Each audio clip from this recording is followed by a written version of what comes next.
Please can you remind me if you'll be so kind, staring out into space, asking God to hear my case, trying to think of all things past.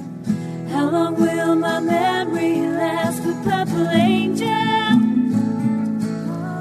purple angel, purple angel, you're next to me. Welcome everyone to Alzheimer Speaks Radio. I'm Lori LeBay, the host and founder. My mom actually had dementia for 30 years and it changed my life, changed my career, and what a gift I found wrapped in illness. Who would have thunk? It's just one of those things. So I created Alzheimer Speaks, which is an advocacy-based platform to connect people around the world, to give them hope, and to kind of shift our dementia care culture from crisis to comfort. I felt so lost as a daughter, not knowing what to do, knowing that there had to be more resources out there, but how do you find them? No one's sharing. And so Alzheimer Speaks was created to lift everyone's voice so that we can all pick and choose what's going to work for us and our families and with our friends in this situation. And the lovely thing I think I found in this process was all these beautiful life lessons of becoming a better person that can be applied to all of your life. So I want to also thank our listeners, because your likes, your clicks, your shares have just elevated our profile on the internet. And I never dreamed of this being something that would be an international connection. So it's just been a blessing to hear from you and to be able to talk with all the people that I talk with about what they're doing and how they're coping and how that might be able to help you. So I hope you continue to like and click and share, because you are making a difference. You are helping raise the level of conversation and the comfort level about talking about dementia. Now, today we are really lucky to have with us someone who is, I think, just going to fill your heart with joy. He has a great story about himself and his dad, and I'm kind of titling this episode Singing and Celebrating Dementia Side by Side, because I think that's what Simon McDermott and his dad, Teddy, do. Now, Simon, who is with us today, is the son of Teddy, and Teddy is 80 years old, and he is kind of nicknamed the Songaminute Man. And he was diagnosed in 2013, and Teddy and Simon did a carpool karaoke video that went viral all across the globe, and it helped raise $150,000, or I should say pounds, probably, for the Alzheimer's Society. They also won the Pride of Britain Award for raising dementia awareness. So welcome, Simon. Thank you so much for taking time out of your day to be with us. No, it's good. I'm quite amazed. Your mum had dementia for 30 years. That's a really long, that's a really long time. Yeah, she wasn't officially diagnosed because the first 10 years the doctors kept telling her it was her hormones. And my mom would say, "This ain't my girlfriend's hormones." I mean, she just knew. It's 35 years ago, and she knew the word Alzheimer's back then. I don't know how. She wasn't really computer savvy. It was just kind of a mystery to us, but she was very adamant that that's what she had. And she was very scared, and so were we. So how old was she when she was first diagnosed? She was in her mid-50s. And she died at 86. And I truly believe she lived as long as she did because she felt connected. She still had purpose in her life. I just so believe in, how powerful our connections are. And I think you and your dad really just elevate that to new heights, showing people what can be done and what people can still do. And we're going to talk about what you got out of the experience as well. So, Simon, if you don't mind giving our audience a little background on your dad. I mentioned, when he got diagnosed, but what kind of symptoms were you seeing as a family, or did he figure it out first? The main thing with Dad was the aggression. That was the main thing. Now when I look back and I can see Dad was getting slightly forgetful, but I didn't really worry about that. I just thought it was old age. And then he started just doing really odd things, like being really hyper vigilant with security, putting like wire everywhere around the back garden, and his behaviour was quite odd, really. But I didn't really think it was anything to do with Alzheimer's. But then the real problem started with the aggression, and Dad's aggression was, it was quite terrifying. He would go off the handle to levels that we'd never seen before. Dad used to have a short temper, but not to the extent that we was living with. It was terrifying to be around. That was the main problem, really. Did he notice the difference in himself? Well, actually, yeah, he started off because he, I think he must have done, but he was kind of hiding it because he kind of like, he always wanted to, when I used to ask him what he wanted for birthday or Christmas, he always said he wanted brain training books, like puzzle books that you could do to like improve your brain and memory. So he used to do them. I didn't think about it at the time. I just thought it was Dad being interested in like, puzzles and crosswords and things like that. Mm-hmm. But I think he must have known something wasn't right because he was doing all these things. But I think, I don't know. I mean, I think Dad was in a lot of denial, and he's always been denial about it. He's still all through the illness. He could never accept it, really. And even if you mentioned dementia or anything, he would go ballistic. There'd be. You would. Well, we didn't even mention it because it'd be too terrifying to be around that. So. Yeah. Well, and he's exhibiting how terrified he would be, to be called that, to have that diagnosis. Those stigmas are so heavy. And I know with my mom, she would talk about it, but she was like, I don't want to be a burden. I don't want to do. She was so worried about us and how it could affect our lives.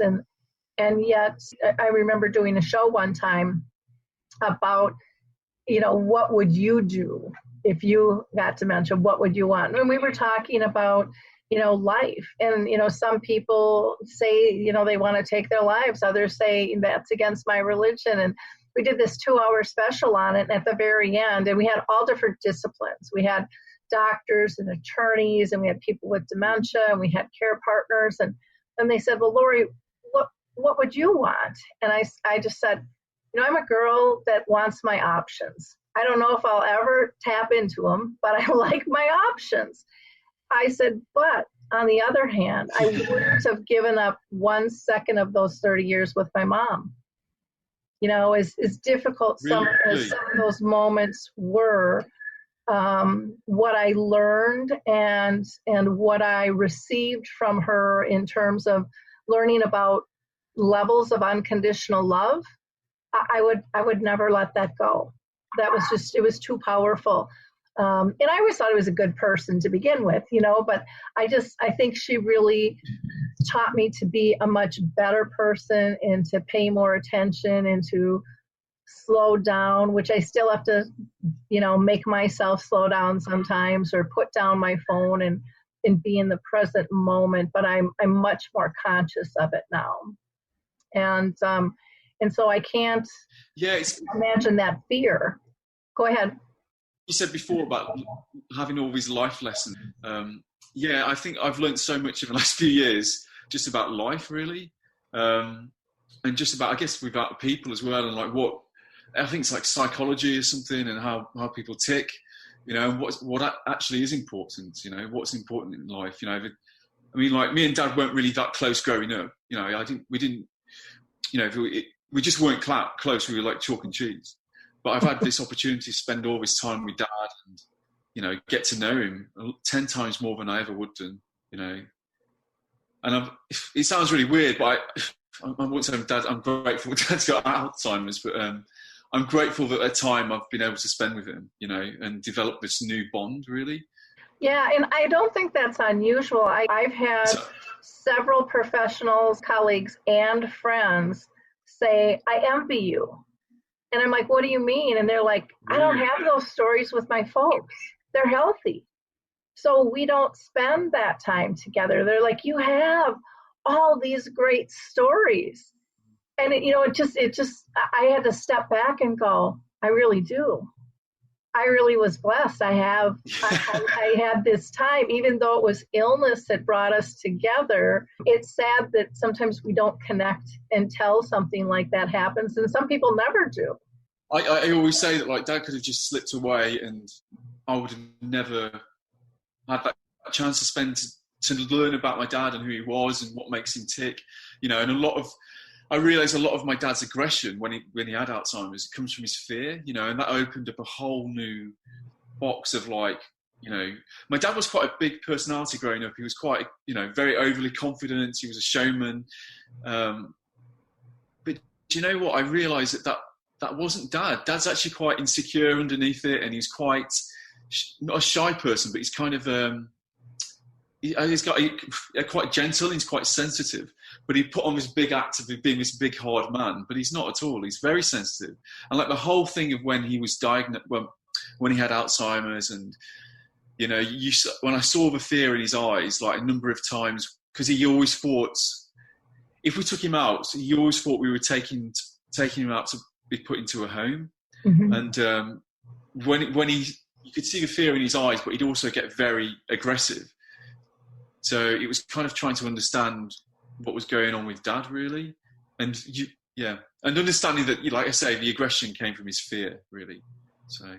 Yeah, I just saw a movie called, I don't know if you've heard about this, probably, because it started over there with Dr. David Sheard, the butterfly model, which is a kind of a small group home type concept. But they don't do their staff training like most companies here in the U.S. do. It's, talk about all the technical medical kind of model about dementia. They get their staff together and they talk about their own vulnerabilities in order to get them to appreciate how vulnerable a person with dementia is. And that changes everything, because we all know we don't like to go to that spot. We don't like being vulnerable.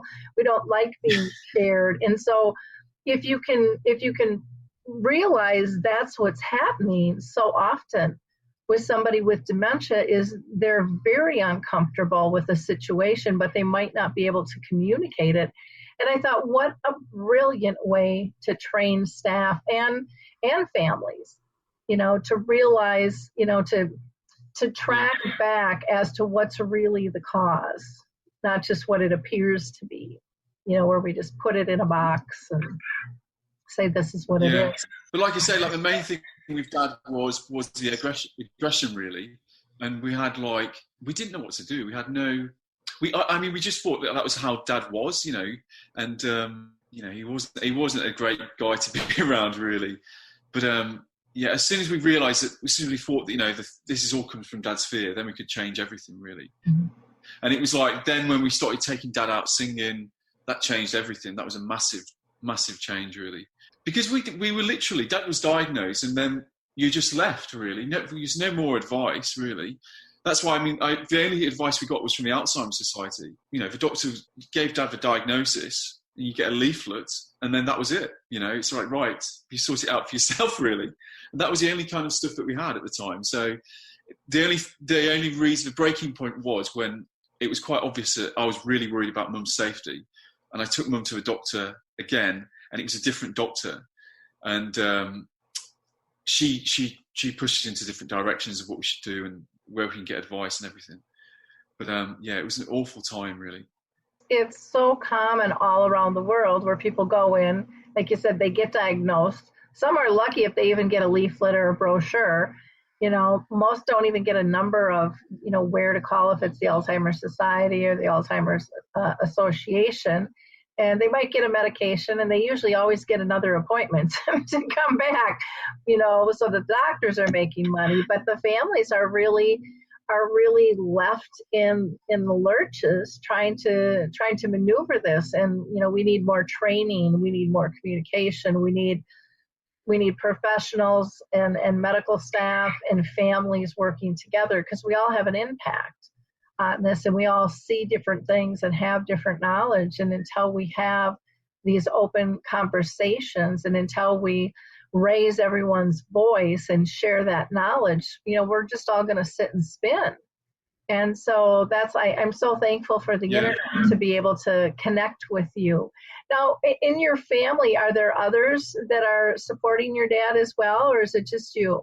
So it's just literally just me and my mum. So it's quite intense. Mm-hmm. Even though it's really difficult, and there's days where it's like I feel like tearing my hair out. Like I say, we have really good days, and they kind of outweigh the bad ones. When Dad's in a great mood and he's in a great place, and because he doesn't really know me as his son anymore, but he knows me as the driver, and he tells everybody about the driver.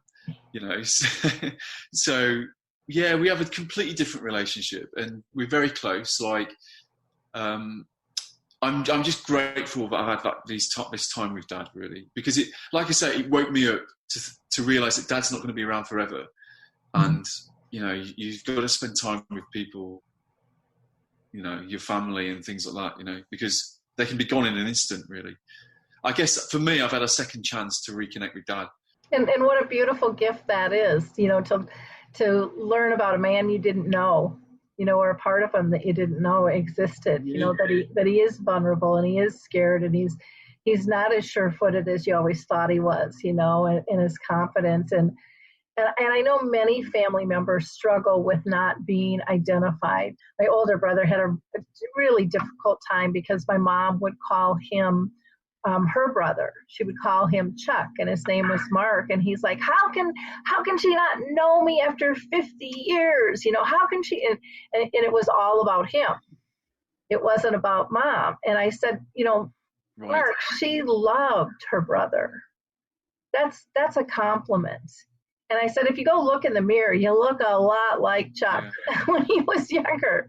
And, and knowing that they've gone back in time, and just for your dad kind of bragging and telling everybody that you're the driver, he's comfortable, he's confident, he's proud, of the position that you've allowed him to be in. And that's a gift. I took him to a care home yesterday to try and get like a daycare kind of organised, just so that Mum can get a break. But I had to go and speak to the manager for like 5 minutes, and I left Dad with one of the nurses just talking. But then when I came back out, he was like, "Oh, here he is, the driver," and he was really excited that we had this connection, because I could see that he was really excited that I was there, because he thought he was going to go singing and everything. So. Yeah, we've had some good times, really. I mean, we've had some bad times where he's tried to kill me and he's chased me around the house. But we've also had some really good times. I mean, like, there was one time when, this is years ago, when he came down to London, and I took him for a walk around the South Bank because Mum looked exhausted and she just needed a break and that. So I took him out, and I took him to a pub, and we got a drink, and he sat down, and he didn't know he was talking to me, his son. And he started telling me about his son, and he was like telling me all this stuff about what he does. And I was like, this is crazy, because he's telling me about me, and he was so proud. It was so like, that was a gift, really, because he would never have said that, the stuff that he was telling me. At the time, he was telling me, like, when he realized who I was, and he was saying some horrible things, but then he was sat in a pub talking to a stranger about his son, which was me. It was just the most weirdest situation. Yeah, it just confirms that connection, even when sometimes certain personalities just can't say those things to somebody, and then you hear it, kind of sideways, kind of going, but I'm here, hello, it's me. But talking to a stranger was safe for him, and he wanted to get that out, even if he couldn't tell you, and that's I've had those moments too where it's like, wow, my mom used to call me her mom all the time, and she ended up moving into the nursing home because my dad ended up having to move in there because of brain cancer, and the plan was always for my mom to stay home with us. And one day she woke up really clear. You know how they get those just clear moments sometimes. And she said, I want to move into the nursing home. And the only thing out of my mouth was, but that's not the plan. That's not the plan. I said, Mom, why would you want to move into the nursing home? And she said, and it still brings tears to my eyes when I state this, she said, we've been together 49 and a half years, and I'm not leaving him now. And it's just like, she knew that relationship with my dad. So, I did everything possible to have her move in. And of course, they wanted her to live with my dad. And I said, no, she doesn't need to watch him die, or we're going to lose them both. So she was on the highest functioning floor, even though she couldn't tell you what clothes to put on, that were appropriate for the weather. She couldn't tell you the day. She couldn't remember a lot of things. She was highly social. And so I said, I want her to have one meal and do one activity every day on the floor, and the rest of the time I won't work, and I'll just bring her up to the other floor to visit Dad. And we did that for like 2 months. And when my dad died, she was totally acclimated to her floor. During the funeral, she was busy taking care of everyone else, because that's what she'd always done. But she didn't really make the connection that the man in the casket was her husband of almost 50 years. And she would, when I would come to the nursing home, she would say, and there's my mother, and she takes such good care of me. And she'd tell all her friends this. And it would just make my heart melt. And one day, my older brother, the one who she would call her brother, he was there, and he's like, doesn't that just make you mad? And I said, Mark, this is such a gift. And he's like, well, how is it a gift? You're not grandma? I don't get that, Lori. I said, Mark, you got to remember, Mom and Grandma did not have a good relationship at all. Grandpa died when Mom was 15 from a massive heart attack. And her mother had a nervous breakdown. And she left my mom home alone while she traveled around the world. So my mom had some abandonment issues with her mother. And somehow through our relationship, that healed. And I thought, how cool is that to be part of that? I didn't do anything. I didn't plan that, but to be able to give somebody that type of healing and comfort just through your presence. I think sometimes we just have to kind of reframe how we look at things and really look for the gifts that are there, because they're there, and not that we're not going to have tough times.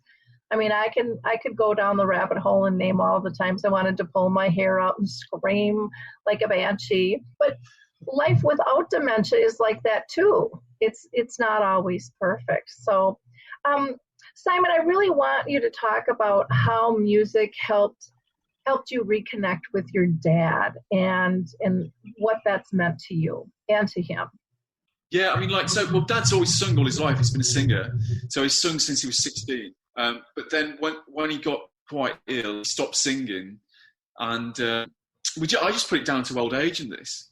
And the reason why I used to take Dad out in the car was because I was living in London, Mum and Dad were in Blackburn, and I used to visit Mum and Dad, and to give Mum a break from Dad's aggression, I'd say, right, Dad, come on, I need your help. Can you get in the car with me? And we'd go on these drives for a couple of hours, just so Mum had a couple of hours a day where she wasn't getting threatened or would be no abuse or anything like that.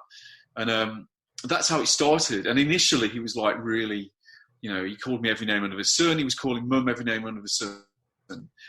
And then one day I had his backing tracks with me, and I put them on, and he started singing. And then I saw, he's really happy. So it became his thing that we did.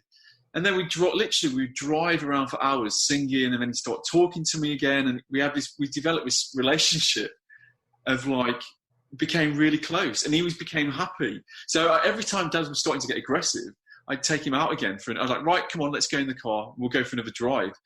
And I don't know how, I must have driven to the moon and back literally because, we just drove around for hours singing. But, very cool. Yeah, you could see the difference. Mm-hmm. Did your mom see the difference in him when you'd come back home? Yeah, definitely. Cool. It would be excited. He'd be smiling again. And, about 2 or 3 hours afterwards, we'd have no aggression. He'd be back to Dad again, happy and, not a nasty person. He would, when I say the aggression was off the off a scale. It was off a scale, and it was terrifying. And there's a number of times we thought we need to get Dad sectioned or taken away or something like that. But luckily we stuck it out, we stuck it out for, but it was good to be able to, I don't know if it was the right or the wrong thing to do, but now it was the right thing to do because Dad's still here, and he could have easily gone into home and we could have lost him a lot sooner, really. Now, you did the video, that went viral. Can you tell people about that? What inspired you to just grab the camera and take a picture of what was going on? I wanted a recording of Dad being happy. That's how it started, because when I took Dad out, I wanted to record him because he was so aggressive at home. I wanted a recording from me of my dad actually being happy, and so I could give it to Mum as well, and that's how it started. And then I put one of these videos on Facebook, and just because all my friends knew what a bad time we were going through, and there was this one day and we had a really nice day and Dad was singing, he was really happy, and I thought I'm going to put this on Facebook. And my friends started to share that video, and I was like, well, if they're sharing that video, I could fundraise for the Alzheimer Society and put a link to a fundraising page. So I just did that. Every time I went out with Dad, I put a video on with a link to where people could to donate, and it went crazy. I mean, I put about 4 or 5 videos on previous to the Quando video, and it slowly built up. But it was when I put the Quando video on, and it literally went overnight. It went crazy. It really went massive. Do you know how many hits you got? Yeah. I'm trying to think what actually. Well, it was weird because what happened was initially the video got 100,000 hits initially, and I was like, but I got all these messages coming in, like a significant amount of messages coming in, and a crazy amount of donations, and I couldn't work out how big it had got because of all the donations in this. So I did a search on Facebook on the internet. And I found that a news site in America had grabbed the video from my Facebook page and put it on their Facebook page with a link to a donation page. And that video on their site had 20 million hits overnight. And I was like, oh my God, it was the video was going like, the video had been taken off my page and gone literally on different people's pages and people making copies of it. And so I think it was 60 million hits we had for that video. I think it was like that. So, but it was copied so many times. I think it must have been a few 100 million. I think so, because it was it went around the world, because it was like I was getting phone calls from like friends in Australia, in like Spain, saying that it was on the national news, and it was just like, this is crazy. So it was the most surreal moment. It was the most surreal moment of my entire life. It really was. I was actually quite frightened initially because I was like, what have I done? I wasn't prepared for this. I thought like I'd raised £500 maximum.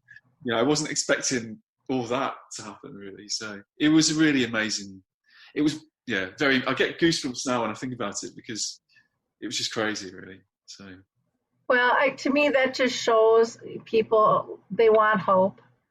They want to know that there can be good life with dementia, that there can still be connections. And I think people are tired of, for so many years, everything has been so fear-based.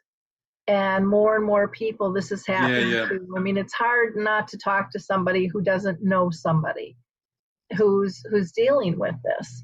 And so I think it's a beautiful thing. I had done little videos with my mom and music too when she was in her end stages, and she couldn't sing, but you could just still see the joy. She would smile, and she had these chipped rotten teeth, but her dimples showed, and she got the glint in her eyes, and her hands would start going in her toes, and then she'd fall asleep again, and then she'd wake back up. And I mean, I've walked into concert or conferences, and my mom's on the big screen, some other presenters using, that video, probably like they're using yours, to say there's still a connection. It's still possible. Look how cool this is. Again, what a neat gift you gave the world in terms of sharing your dad and giving others some ideas of how to connect. Now, from that, was it correct that you ended up with a record deal for your dad? Well, Dad got a record deal. Yeah, we got because it went viral, and then I was getting thousands of messages in from all across the world. People were like pouring their hearts out, about their own stories, and then all of a sudden, in the midst of all this, I got an email from Decca Records, and they said, "Would you be interested in doing a charity single and we'll get a band together?" And I was like, "This is amazing. This is like because Dad had never made a CD in his life and everything, and we went to the Abbey Road studios and they got a full orchestra, which was just amazing. We walked into a room and I had no idea how this was going to go, how Dad would react. He was quite confused. He was quite aggressive that morning. And we walked into this room and it was a full orchestra. And I was like taken away. We was just blown away by the whole thing, really. And just going to Abbey Road and that whole experience, it's been really surreal. The whole thing has been completely surreal, really. And there's been some, like I say, amazing moments. Just like it felt like being in a film, really, because it all happened in the space of 2 or 3 weeks, and our world turned upside down. Really, it was just the whole thing was completely surreal. And what was your dad's reaction when you walked in? He had no.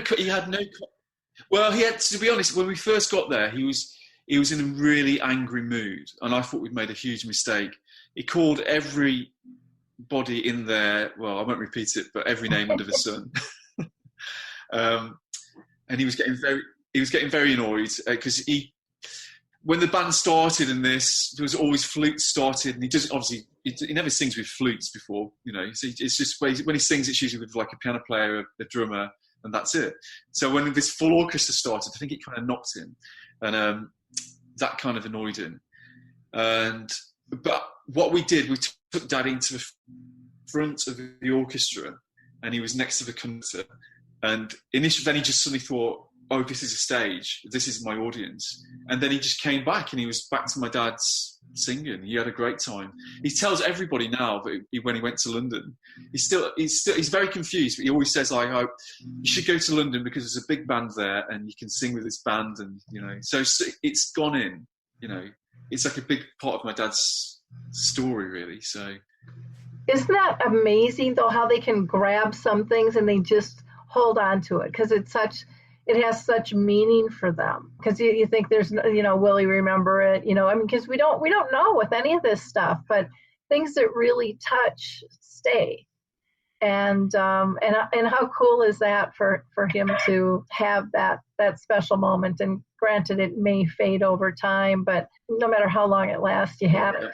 Well, very, very neat. Did you also make a big band album as well? Yeah, we did. So because like overnight we had like 250,000 people on the Facebook page, and then Dad released a single, and then all these people were saying, "Oh, are you going to make an album? Are you going to make an album?" And Decca didn't want to make an album, and I thought, I've literally got like 1,000 messages of people asking, would you make an album? So I was like, this is a big risk, and I'm not sure what to do. So I set up a crowdfunding page, and I said, if you wanted to pay in advance for the CD, I'll put all that money into making the album. So we had about 5,000 orders in advance for this album. So we got the same people, the same band that made the original CD. And I took Dad to record. Basically, they recorded the tracks to Dad's backing tracks, and then I took Dad to a recording studio in Blackburn. And so he was singing over the orchestral versions of the backing tracks, really. So it was exactly the same time, really. And it was a long process, but it was great. The amount of I spent a lot of time with Dad, singing these songs and getting them right and everything, and it was like, wow, I had that. What a great thing to do, really. And it's good. It's a good album as well. It's not like a bad album. He sounds great on it, But Oh, fantastic! Can people still get the album now? Yeah, it is. Yeah, and we give a donation to the Alzheimer Society from every album sold. Yeah, it's on the website, which is songaminute.com. It is, or you can get it from iTunes or Amazon as well. So, okay, yeah. great. Now, you also wrote a book about your dad. Why don't you tell us a little bit about that as well? Yeah, so like, because it went, when I say it went massive, it went crazy. We had all these like people, like all the press was asking about us, and it was frightening because all of a sudden you've got like a TV camera at your front door. So it was very odd, but we had a number of publishers got in touch and said, can you write a book about dementia? And I was like, about my dad's dementia, and I didn't really want to write purely about dad's dementia. You know, I thought my dad's more than his illness. There's a whole story about my dad's life and what he did as a singer. So yeah, the book's about my dad's life, really. And so I that was another gift, because I went down to Birmingham. I interviewed the whole family, and I met people that Dad had talked about all his life. And I'd never met these people, these old bandmates that he was with, and they described this guy when he was 17 and 18, like a completely different guy. You know, I just knew Dad as Dad, you know. And it was really spiritual, you know, because I learned so much about Dad and how, you know, his fears, his anxieties, his worries, and what he wanted to do with his life when he was young. And, well, again, I think that's another great lesson to share with people in terms of capturing that history. I know with my dad had brain cancer, my mom had dementia, but as friends would come and visit, I would hear stories I never heard as a daughter. But then as a grown woman, people were sharing these stories, and it was like, oh, this is pretty funny, you know, or, oh, they did have a little wild streak in them. Those are fun memories, though, because our parents are always trying to show us how to do things right and not necessarily tell us about when they screwed up or when they didn't make the best decision or they weren't on their best behavior. And then you're like, oh, they are human. You know, they are perfect. So you're on Facebook and you're under Song a Minute, if I'm not mistaken. So it would be www.facebook.com/Song a Minute. And then your website is also songaminute.man.com. there's loads of videos of me and Dad singing as well. So. Okay. So now are you going to take up recording yourself? No, definitely not. I can't sing. No. My dad's got a really good voice. He's got a really strong voice. It's not been passed down. Really hasn't. I wish it was, because he's got a great voice, but it isn't. That is another thing that dementia taught me, though, is they don't really care what we sound like, because I don't have a good voice either. My mom could always sing, and it got me out of my shell and said, oh, stop being embarrassed and intimidated that you're off tune. People just really care if you're having a good time and if you're, you know, having fun. I mean, there's a few out there that'll roll their eyes and stuff, but most just want to have fun, you know, want to be engaged. And that allowed me to loosen up a little bit more, I think, as an adult, and not be so in the box and so worried about what everyone else is going to think of how I present myself all the time. Anything else that you'd like to share? The greatest thing I've learned really was like when the video went viral, all these messages came in of people who were going through the same thing as we were going through. And like you realise there's quite a lot of people who are dealing with things alone and not talking to other people and not getting support. You know, the amount of times I've been like saying to people, oh, you need to get some help, and you need to like look after yourself and things like that. You realise we were like that. We didn't know what to do. It's nice to be able to connect people too, you know, to be that resource and kind of be that beacon of light for people. And like you said, there are so many people struggling with this alone, not knowing where to go. What a gift you and your dad have given the world by sharing your story. And so many of us, I think, are afraid to share our story because it might not be perfect. Well, none of us are. So let's get over that, you know, to begin with. And let's just start communicating on what's important and how we're dealing with it. I appreciate your honesty, even with your dad saying, you know, he wasn't always a nice person. And I didn't really know him. I think it was just the nature of father and son relationships. You know, I think we were just chalk and cheese, really. But it's strange, actually, because now I think actually we're really similar, which is even more frightening. You know, I mean, that's my big lesson as well. I see now how similar me and my dad are, really. And that's kind of frightening. Well, thank you so much for taking the time to share your story with us. And again, I urge people to go ahead and go to their Facebook page. Put in Song a Minute on Facebook and you will go to their page, or you can go to songaminute.man.com. And there you can, see some videos. You can buy the album or the book. Reach out to Simon if you want to chat with him. I'm sure he would be open to that as well. So again, just another wonderful life story shared. And again, I so appreciate you taking the time to be with us today. So thank you. Thank you so much. Yeah, thanks. Well, hi, I'm Lori LeBay, and I wanted to tell you about Alzheimer Speaks, which is another great podcast. You see, my own mother lived with dementia for 30 years, and I felt lost. Did you know every 3 seconds someone in the world is being diagnosed with dementia? Odds are it's going to hit your families too. We want to help you connect to services, products, tools, research, and stories so you can be prepared. Please subscribe to Alzheimer Speaks on your favorite podcast platform.